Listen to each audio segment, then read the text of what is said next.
اس کا تو ایک اچھا امپیکٹ آج کے فیصلے کا، خصوصاً سپریم کورٹ نے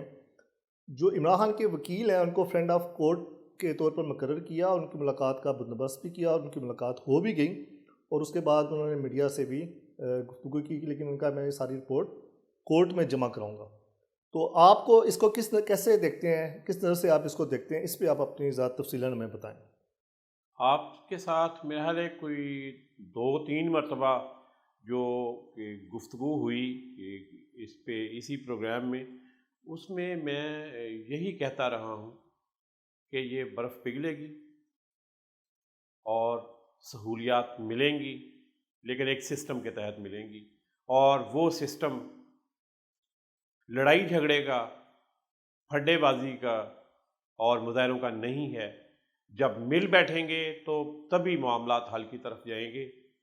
اس وقت شاید کسی کو اچھا نہ لگا ہو، لیکن ان 3 ہفتوں میں آپ نے دیکھ لیا کہ جب مذاکرات کا آغاز ہوا، بلکہ آپ اس کو یوں سمجھیں کہ جس دن سے محمود خان اچکزئی اور علامہ راجہ ناصر عباس اپوزیشن لیڈر بنے ہیں منتخب ایوانوں کے اندر، تب سے حالات بہتر ہونے شروع ہوئے۔ جب سہیل آفریدی نے بھی للکارا مارا، بڑگیں ماری،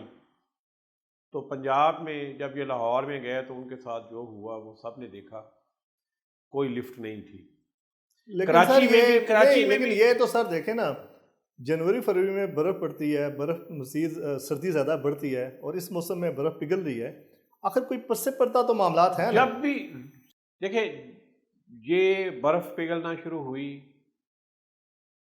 تو